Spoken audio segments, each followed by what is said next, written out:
Graham Young est né le 7 septembre 1947 aux alentours de Londres. Sa mère décède d'une très grave maladie, 3 mois et demi seulement après sa naissance. Graham et sa grande sœur Winifred se retrouvent donc seuls avec leur père. Ne se sentant pas capable d'assurer seul l'éducation de ses 2 enfants en bas âge, celui-ci envoie son fils Graham passer les premières années de sa vie chez son oncle et sa tante, tandis que sa sœur ira habiter chez ses grands-parents. Quelques années plus tard, le père de Graham se marie avec une autre femme. Il décide donc de prendre à nouveau en charge ses 2 enfants et ils vont venir vivre avec lui et leur belle-mère Molly. Vers 9 ans, Graham est un élève brillant et atypique qui s'intéresse de près à la chimie. Son père, qui l'encourage dans sa passion, lui achète le kit d'un petit chimiste pour lui permettre de faire ses premières expériences et le récompenser de ses bons résultats scolaires. À 11 ans, il commence à lire des ouvrages sur la toxologie avancée et devient un expert des poisons et de leurs effets. Un peu plus tard, il s'intéressera notamment à de célèbres empoisonneurs tels que William Palmer, qui a sévi à l'ère victorienne et qu'il va particulièrement idolâtrer. Les autres sujets qui le fascineront seront tout aussi morbides. Il lira des livres sur la montée et la chute du nazisme, Hitler et le Troisième Reich. Graham apparaît donc comme un jeune homme extrêmement perturbé. Il est omnibulé par la mort et les idéologies extrêmes.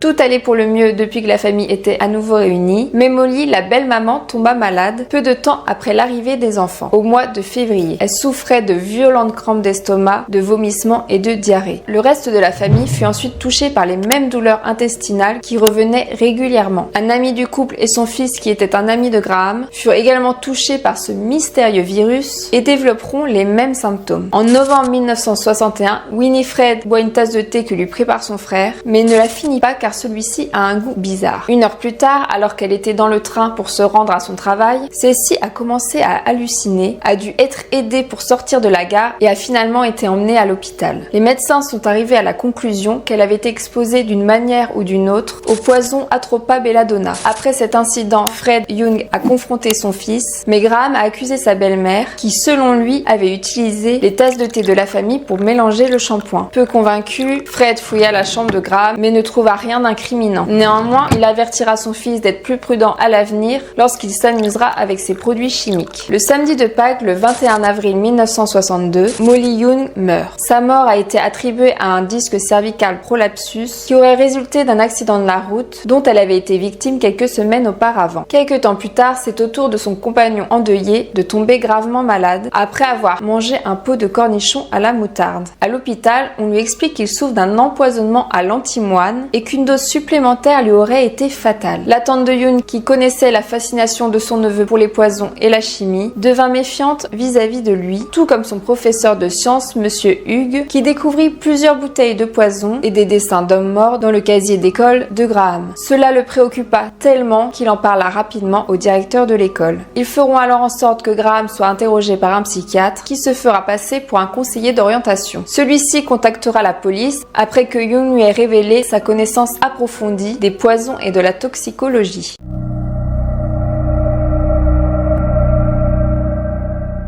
Young a été arrêté le 23 mai 1962 après son retour de l'école pour avoir empoisonné plusieurs membres de sa famille. Des flacons de thallium et d'antimoine ont été trouvés en sa possession. Lors de l'interrogatoire, Graham avoue avoir empoisonné son père, sa sœur et son camarade d'école, Chris Williams. Lors du procès, Young a plaidé coupable aux 3 chefs d'accusation et a été reconnu coupable d'administration malveillante d'une chose nocive pour infliger des lésions corporelles graves. C'est le 6 juillet 1962, alors que Graham a 14 ans seulement, que la cour d'assises de Londres le condamne pour tentative de meurtre. Le juge Stevenson a statué que Young devait être détenu en vertu de l'article 60 de la loi sur la santé mentale à l'hôpital de haute sécurité de Bois-de-Mour et recommande son internement pour une durée minimum de 15 ans. C'est un centre hospitalier pour les patients qui sont atteints de troubles mentaux et qui ont commis des infractions. En gros, c'est un hôpital psychiatrique pour criminels. À seulement 14 ans et demi, il se retrouvera être le plus jeune détenu de l'établissement. Donald Blair, un des des psychiatres qui l'examinera durant sa détention décrira Graham comme un garçon calme, froid, calculateur, obsessionnel et de ce fait très dangereux pour les autres. Il a estimé qu'il était fortement probable que Graham récidive et a raconté une conversation dans laquelle celui-ci a déclaré « Mon antimoine me manque, le pouvoir qu'il me donne me manque ». Graham est détenu dans une cellule isolée à l'écart des autres cellules surpeuplées d'individus tous plus âgés que lui. Pendant son séjour, il y eut plusieurs incidents liés à des empoisonnements. Peu de temps après son arrivée, l'un de ses codétenus est mort d'un empoisonnement au cyanure. Graham a été soupçonné par certains membres du personnel et codétenus, notamment parce qu'il aimait expliquer en détail comment le cyanure peut être extrait des feuilles de laurier et les terrains autour de Broadmoor en étaient couverts. Graham était capable de fabriquer un poison à partir de 7 articles ménagers courants sans antidote. Il a donc été déplacé régulièrement de cellules qui furent fouillées. Cependant, l'implication de Youn n'a jamais été prouvée et la mort a été officiellement considérée comme un suicide. Plus tard, du produit ménager a été retrouvé dans le café d'une infirmière et le contenu d'un paquet manquant de savon au sucre a été découvert dans l'urnaté. Il continua à lire des manuels de médecine et de toxicologie obtenus à la bibliothèque de Broadmoor. Il a également continué de s'intéresser au nazisme, mais il s'intéressait aussi à des choses sombres, cette fois-ci ésotériques, comme la sorcellerie et la démonologie.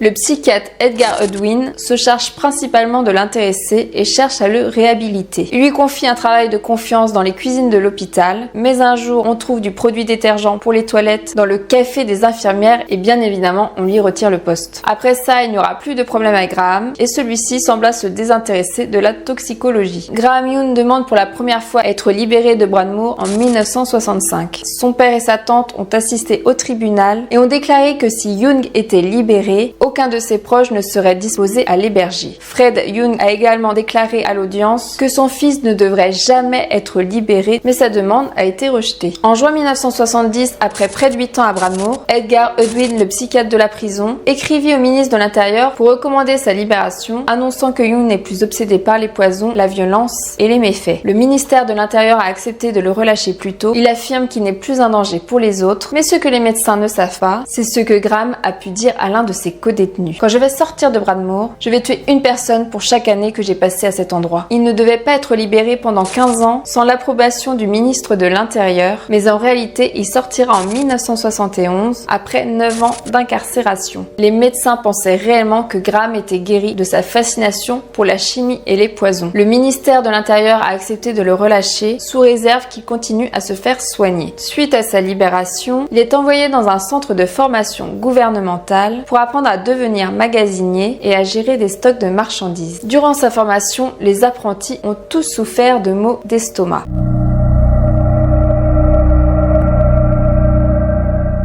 Durant sa formation, Graham a séjourné dans une auberge de jeunesse située à proximité du centre d'apprentissage. Il s'est lié d'amitié avec un certain Trevor, un autre résident de l'auberge, âgé de 34 ans, et les deux ont parfois été au pub ensemble ou partagé une bouteille de vin dans la chambre de son ami. Une nuit, Trevor est très malade, il a de violentes diarrhées, des fourmillements insupportables dans les membres et même des douleurs au niveau des testicules. Les symptômes de Trevor sont revenus périodiquement au cours des mois suivants. Un jour, pendant un match de foot, il s'est senti tellement mal qu'il a dû quitter le terrain après seulement quelques minutes. Les spécialistes n'ont pas été en mesure d'identifier la cause de sa douleur, la diagnostiquant diversement comme une infection rénale, une infection intestinale, une infection des voies urinaires ou encore une infection de l'estomac. Trevor quitte la ville en 1971 et se rétablit progressivement, bien qu'il ne pourra plus jamais jouer au football.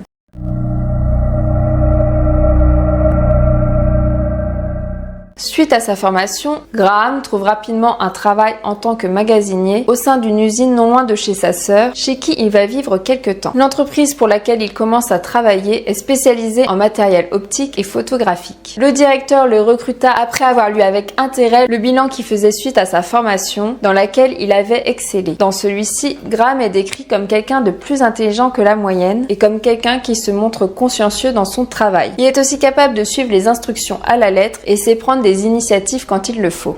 Dans son CV, Graham précisa qu'il avait étudié la toxicologie et la chimie. Ses employeurs sont au courant qu'il a déjà été interné en hôpital psychiatrique sans en connaître les raisons. Pour les rassurer, Graham leur explique qu'il avait souffert d'une dépression nerveuse à la suite du décès de sa mère. Un agent de probation est censé suivre Graham durant sa réinsertion, mais en réalité, personne ne viendra effectuer les visites de contrôle. L'agent ne s'est jamais rendu sur son lieu de travail ni à son domicile pour le rencontrer. Ses nouveaux collègues le trouvaient plutôt solitaire et lunatique. Graham pouvait se montrer sournois et renfermé sur lui-même, mais d'autres jours il était plus joyeux et ouvert aux autres. Pendant les pauses, soit il discutait et servait du thé à ses collègues, ou soit il était assis seul à lire un livre sur l'un de ses sujets de prédilection, la guerre, la chimie, l'Allemagne nazie ou encore les empoisonneurs célèbres. Il n'était pas bavard à moins que l'un de ses sujets préférés ne soit mis sur le tapis. Graham semble souvent distrait et les deux les plus âgés de l'équipe le prennent rapidement sous son aile. Il s'agit de Fred Biggs, 60 ans, chef d'atelier, et de Bob Hegel, 59 ans, responsable des stocks. Graham, salarié serviable, prend l'habitude de servir le thé et en profite pour discuter, plus particulièrement avec Bob Hegel. Ce dernier a participé à la Seconde Guerre mondiale, dans laquelle il était vétéran à Dunkerque. Graham s'intéressait beaucoup à ce sujet et lui posait souvent des questions sur son expérience.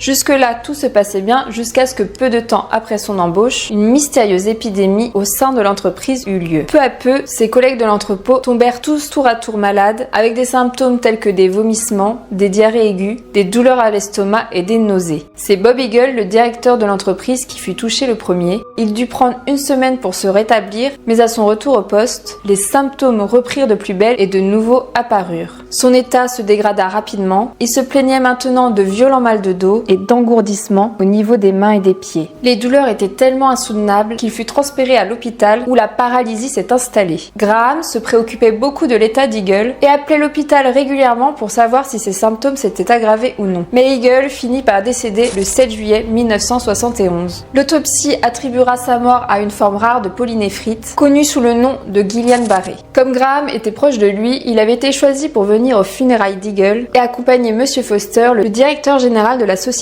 Monsieur Foster se souvient que Graham lui avait fait remarquer à quel point il trouvait ça triste que Bob ait combattu et traversé la Seconde Guerre mondiale pour finir par mourir à cause d'un étrange virus. À son retour au sein de l'entreprise, certains collègues de Graham sont toujours victimes de maux de ventre. C'est par exemple le cas de Ron Hewitt, qui était l'assistant du regretté Hegel, et de Diana Smart, que Graham ne portait pas particulièrement dans son cœur. Ils sont souvent malades, mais cela reste supportable pour qu'ils continuent à travailler malgré tout. Ron Hewitt, qui a trouvé un emploi dans une autre entreprise, quitte la société. Depuis, il n'eut plus aucune douleur à l'estomac. Suite à ces événements, il n'y a plus de directeur ni d'assistant au sein de l'usine, et comme Graham travaille bien, il est promu magasinier en chef pour une période probatoire. Quelque temps après, deux de ses collègues ont dans le même temps de graves problèmes de santé et sont tous deux admis à l'hôpital pour des symptômes similaires. Il s'agit de David Tilson et de Jethro Batt. David avait les jambes engourdies, des problèmes respiratoires et des douleurs thoraciques. Sa peau était devenue si sensible qu'il ne pouvait plus supporter la sensation des draps sur son corps, et ses cheveux tombèrent alors. Graham venait parfois lui rendre visite à l'hôpital. Par la suite, Tilson s'est rétabli, bien qu'il gardât certaines séquelles. Jethro Batt, l'autre collègue de Graham qui était hospitalisé, avait pour habitude de prendre Graham en covoiturage pour le ramener chez lui. Il avait été victime de douleurs à l'estomac et à la poitrine, et tout comme David, ses cheveux sont également tombés. À la suite de ça, il est même devenu suicidaire. Batt s'est finalement rétabli, mais comme Tilson, il a lui aussi gardé des séquelles suite à ses problèmes de santé. Ce fut ensuite au tour de Fred Biggs, un conseiller municipal de 56 ans et employé à temps partiel chez Headland, de souffrir de mystérieux maux. Cela commença par de désagréables fourmillements, puis il se mit à souffrir de douleurs thoraciques tellement intenses qu'il avait du mal à marcher, ce qui l'amena lui aussi à être hospitalisé d'urgence. C'est quand même la 4e personne de l'usine à s'y rendre en peu de temps. Le système nerveux central de Fred Biggs s'était détérioré au point qu'il n'arrivait plus à parler et qu'il avait du mal à respirer. Mais ce n'est pas tout. Sa peau a même commencé à se décoller. Graham s'est inquiété de l'état de Biggs, téléphonant continuellement à la femme de celui-ci et directement à l'hôpital pour prendre de ses nouvelles. Biggs meurt finalement le 19 novembre 1971. La mystérieuse maladie a initialement été supposée être un virus. Virus qui a été surnommé le Bovington Bug. Bovington, c'est le nom de l'entreprise. Les explications avancées étaient la contamination de l'approvisionnement local en eau et la radioactivité proximité d'un aérodrome désaffecté se trouvant à proximité. La direction de l'usine s'est tellement inquiétée de la mystérieuse maladie qui se propageait qu'elle a fini par ouvrir une enquête. Le médecin de l'entreprise, le docteur Anderson, a déclaré au personnel qu'il avait exclu l'empoisonnement aux métaux lourds comme cause possible, ce qui a conduit à une dispute avec Graham Young. Celui-ci a insisté sur le fait que les symptômes présentés par les victimes indiquaient pourtant bien ce diagnostic. Intrigué par la vive et surprenante réaction du jeune magasinier, qui semblait particulièrement bien connaître la médecine, le docteur chercha à s'entretenir avec le jeune Graham après la réunion et l'interrogea davantage. Il a rapidement découvert que celui-ci avait une connaissance approfondie des poisons et de la toxicologie, et cela le perturba quelque peu. Certains collègues de Graham ont aussi commencé à avoir des soupçons à son sujet. Diana Smart, la collègue que Graham n'affectionnait pas beaucoup, fit remarquer que celui-ci n'avait jamais été affecté par le virus et a suggéré qu'il pourrait en être porteur. Philip Doggett, un autre membre de l'équipe, a quant à lui informé la direction de l'intérêt malsain que Young portait pour les poisons. Toutes ces suspicions ont poussé John Headland, le propriétaire de l'entreprise, à contacter la police. Les enquêteurs ont remarqué que l'apparition du virus de Bovington coïncidait avec l'arrivée de Graham Young dans l'entreprise. La police a vérifié les antécédents de Graham Young et a ainsi pu révéler les condamnations antérieures qu'il a subies suite à des empoisonnements.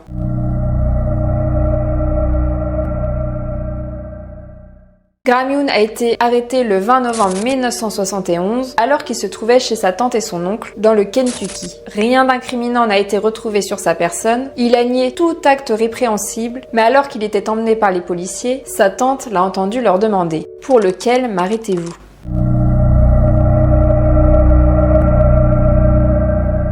S'ensuit alors une perquisition au domicile de Graham. Lorsque la police a fouillé son lit, elle a découvert une grande réserve contenant des bouteilles de poison, dont 434 mg de thallium et environ 32 g d'antimoine, ce qui équivaut à 200 fois une dose létale. Mais il avait aussi d'autres poisons en sa possession, comme l'atropine, la sonitine et la digitale. Dans la chambre qu'il occupait dans cette maison, Graham Young avait donc caché assez de poison pour tuer 300 personnes. Les murs de son logement étaient recouverts de croix gammées, de photos d'Hitler et d'autres nazis. La police a également découvert un journal détaillé que Graham Young tenait, notant les doses qu'il avait administrées à des personnes, leurs effets et s'ils allaient permettre à chaque personne de continuer à vivre ou non.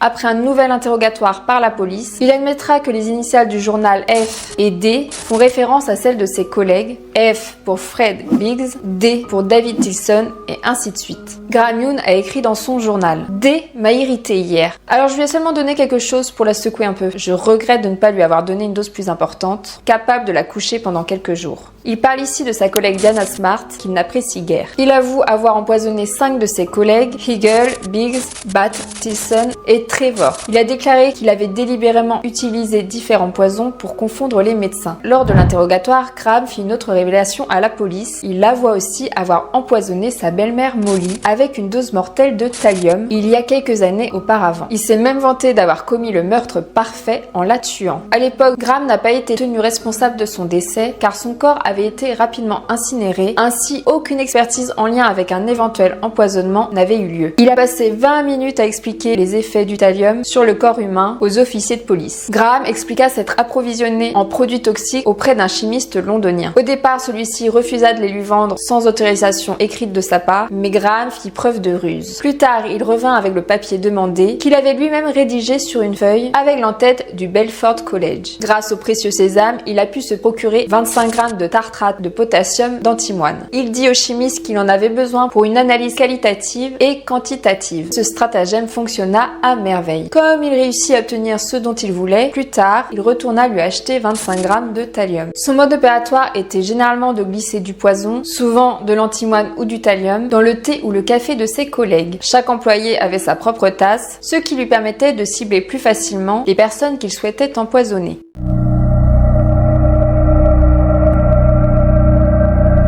Graham Young a été accusé de 2 chefs de tentative de meurtre, de 4 chefs d'accusation d'administration de poison dans l'intention de blesser et de causer des lésions corporelles graves. Il a plaidé non coupable, ce qui a rendu difficile la recherche d'un avocat disposé à le représenter et la date du procès a dû être reportée à plusieurs reprises. Finalement, un avocat accepta de prendre sa défense. Le procès a enfin pu se tenir le 19 juin 1972 à la cour de Saint-Alban. En raison des garanties protégeant les accusés, le jury jury n'a pas pu être informé des condamnations de Graham pour les précédents empoisonnements qu'il avait opérés sur sa famille. Graham est revenu sur les aveux qu'il avait faits à la police, mais les preuves accumulées contre lui étaient solides. L'accusation a appelé 75 témoins à la barre et Graham était lui-même le seul témoin pour sa défense. Des extraits dans lesquels Graham avait répertorié ses empoisonnements ont été lus au tribunal. Celui-ci a affirmé que ses écrits étaient simplement des notes pour la préparation d'un futur roman, ce qui n'a pas du tout convaincu la cour. Faute de preuves, il a été déclaré non coupable d'avoir administré du poison à Trevor et à Peter Bucks.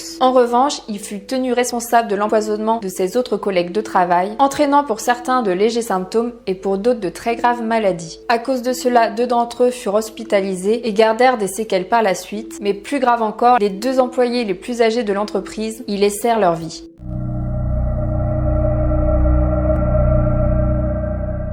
Le 8 octobre 1971, Graham mit de l'acétate de thallium dans le thé qu'il servit à David Tilson. Celui-ci trouvait le thé trop sucré à son goût et ce jour-là, David n'avait pas tout bu. Graham avait pris soin d'ajouter du sucre dedans pour éviter tout goût inhabituel. C'est en administrant une seconde dose de thallium 2 semaines plus tard que David Tilson a été admis à l'hôpital où il y perdit tous ses cheveux. Graham était venu lui rendre visite et lui avait offert une bouteille d'eau de vie contenant plus de thallium, histoire d'en ajouter une couche. En même temps qu'il empoisonnait David Tilson, Graham a également admis avoir commencé à empoisonner Jethro Batt en lui donnant 4 grammes de thallium répartis en 2 doses, ce qui devait suffire à le tuer. Cependant, Jethro avait trouvé le café que Graham lui avait préparé trop fort et le gaspilla. Malgré ça, le peu qu'il but l'expédia direct à l'hôpital. Les experts expliquèrent à la cour que c'est le thallium qui l'avait rendu suicidaire peu de temps après. Suite à ça, Graham émit des remords concernant l'empoisonnement de ce dernier, qui, je vous le rappelle, le ramenait tous les jours chez lui à la fin de leur journée de travail. Dans son journal, il écrivit à son sujet: « J'ai plutôt honte de mon action en faisant du mal à Jethro Batt. » Fred Biggs, le conseiller municipal de 56 ans, employé à temps partiel chez Headland, reçut d'abord de l'antimoine, provoquant les symptômes d'intenses fourmillements dans le corps. C'est le 31 octobre 1971 que son état s'aggrave et qu'il fut hospitalisé. La veille, Graham lui avait versé 3 doses d'acétate de thallium dans son thé.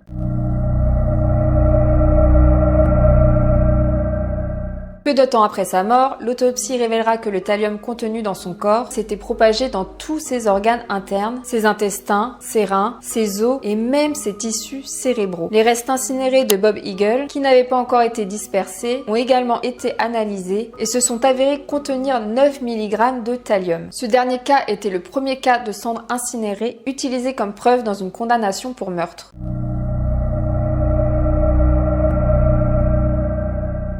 Lorsqu'on lui a demandé pourquoi il avait empoisonné des gens qui étaient ses amis et ses collègues, Young a répondu: « Je suppose que j'avais cessé de les voir comme un peuple, du moins une partie de moi l'avait fait, ils n'étaient que des cobayes. » Le psychiatre, le Dr Fish, a témoigné que Graham Young avait un trouble psychopathique plutôt qu'une maladie mentale. Pour lui, il n'avait pas réussi à développer un sens moral normal, ce que confirma l'un de ses confrères après une autre expertise psychiatrique.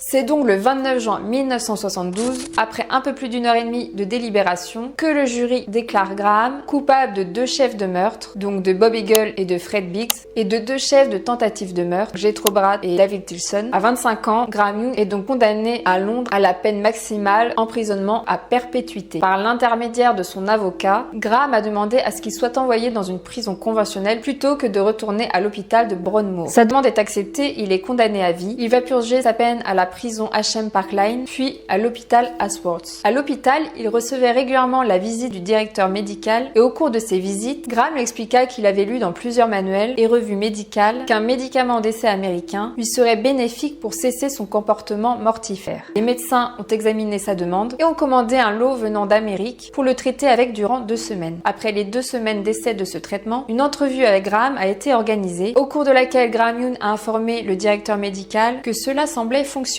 mais que les effets s'étaient dissipés. Il a alors demandé à ce que la dose de son traitement soit augmentée. Cela a été fait et après 2 semaines supplémentaires de médication, un autre examen eut lieu. Au cours de celui-ci, Graham a demandé à ce que son avocat soit avisé qu'il avait été surdosé par l'établissement. C'est là qu'il a été transféré à la prison de Parkshut. Dans cette prison, Graham se lie d'amitié avec le meurtrier Ian Brady, avec qui il partage leur fascination pour l'Allemagne nazie. En 2001, Brady écrivit un livre intitulé The Gates of Janus, dans lequel il parle de divers tueurs en série série, comprenant un chapitre entier sur Graham Young. À son propos, il dit « Graham était vraiment asexué, les questions d'ordre sexuel lui étaient pas seulement inintéressantes, mais aussi nainement désagréables. Le pouvoir et la mort étaient ses aphrodisiaques et ses raisons d'être. » Brady a déclaré qu'il était difficile de ne pas avoir d'empathie pour lui. Des analyses psychiatriques ultérieures ont suggéré que Graham présentait des signes du spectre autistique, ce qui expliquerait ses obsessions morbides et inappropriées.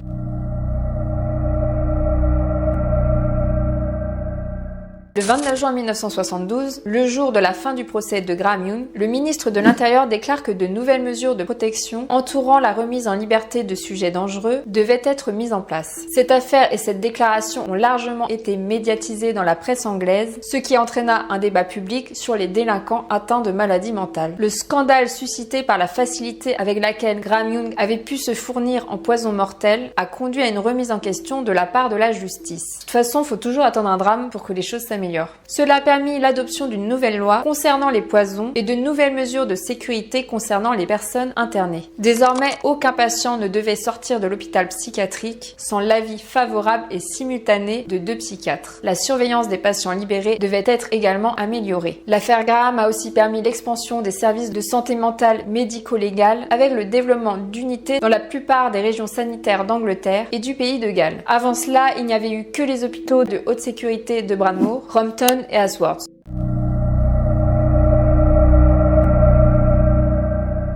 Peu de temps après la condamnation de Graham Young, des rapports d'empoisonnement imitateurs sont apparus dans la presse britannique. En avril 1973, un Londonien nommé Howard s'est suicidé. Il était convaincu qu'il avait été empoisonné par l'un des imitateurs de Graham après avoir lu l'affaire. Au cours des 18 derniers mois, il avait souffert de douleurs thoraciques sévères qu'il avait retracées à une rencontre dans un pub anglais avec un jeune homme obsédé par les poisons et les produits chimiques. Graham Young a purgé la majeure partie de sa peine à la prison de Parkshire, où il est mort d'une crise cardiaque le 1er août 1990, un mois avant son 43e anniversaire. La cause du décès a été répertoriée comme un infarctus du myocarde lors d'une enquête après une autopsie. Comme Graham n'avait aucun antécédent de maladie cardiaque, certains ont spéculé sur le fait qu'il s'était plutôt suicidé ou qu'il avait été assassiné par des prisonniers ou des membres du personnel pénitentiaire qui ne se sentaient pas en sécurité autour de lui.